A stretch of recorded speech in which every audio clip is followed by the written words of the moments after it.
The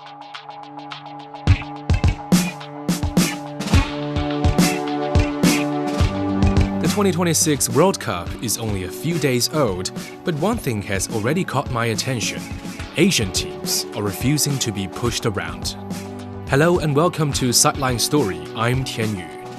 For years, when Asian teams faced traditional European powers, people often expected them to sit deep, defend for 90 minutes, and hope for a miracle.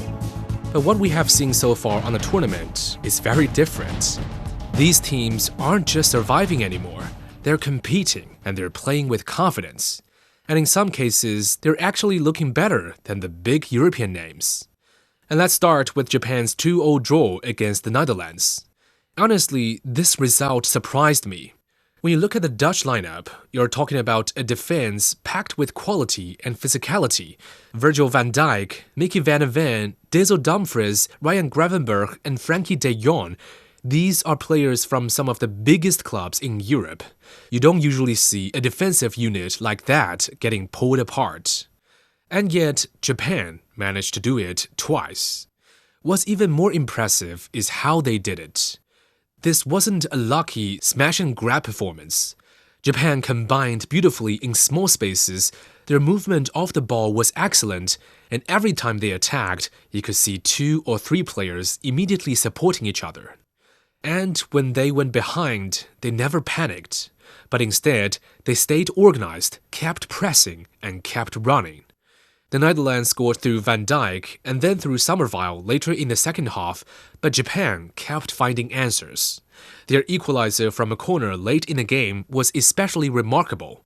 Think about it. A Japanese player scoring a header against a team whose defenders seem to average about 6'2". That's simply not supposed to happen. But that is exactly what this Japanese side does.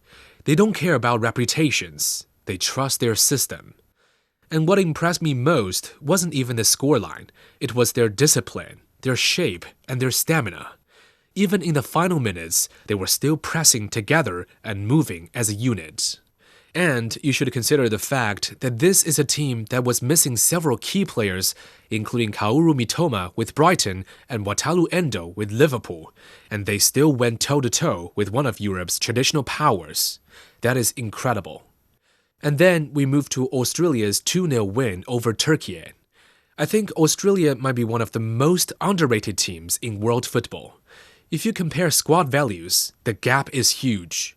Turkiye's squad is worth roughly 280 million euros, and Australia is barely over 50 million. So, on paper, this shouldn't have been close. But football isn't played on paper. What we saw in the game was a very disciplined Australian side defending with incredible organization and then attacking with speed whenever opportunities appeared. Turkiye had dominated possession, but they struggled to create clear chances against Australia's defensive structure. And when Australia smelled an opening, they attacked immediately. The star of the night was 20-year-old Nestori Irankunda. His story is incredible. He was born in a refugee camp in Tanzania after his family fled conflict in Burundi. And now he's on the World Cup stage, scoring on his tournament debut. I think his goal showed exactly what makes him special. Pace, power, confidence, and absolutely no fear. No. No, I didn't think I would score on my debut, but I knew one day, hopefully one day, that I was going to score at a World Cup, and it came so quick, first game debut and then a goal, so super happy with myself, yeah. Yeah, no, I was super nervous. I was struggling to sleep, when I first found out that I was going to be starting, It's a very nerve-wracking moment, knowing that you're going to be starting at a World Cup in the opening game, and I was a bit scared. I was a bit scared going out there.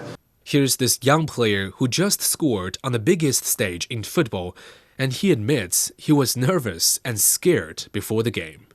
And honestly, I think that's what makes sports stories so powerful. Australia doesn't have many household names. Unlike Japan, you don't see a lot of players from Europe's biggest clubs in their lineup. But what they do have is belief, discipline, and a clear identity. And the positive results didn't just stop there. Qatar earned a 1-1 draw against Switzerland, picking up a historic point. They spent much of the game under pressure, but they never quit and found an equalizer in stoppage time. South Korea also delivered one of the biggest surprises so far, beating the Czech Republic 2-1. So, when you look at the overall picture, the message is becoming pretty clear. Asian teams are no longer showing up at the World Cup hoping to avoid embarrassment. They're showing up expecting to compete. And in fact, if we're being honest, they've arguably looked better than several European teams so far. And maybe that's the biggest lesson from the opening week of this World Cup. The gap is shrinking. Actually, maybe shrinking isn't even the right word anymore. The gap might already be gone. If you are a traditional football powerhouse, you can no longer look at an Asian opponent and assume you will win. Because these teams are organized, they're tactically smart and physically prepared. And most importantly, they believe they belong on the stage. And that's all for this episode of Sideline Story. For all the latest stories, reactions, and analysis from the tournament, stay tuned to Sideline Story wherever you get your podcasts. And we'll see you next time.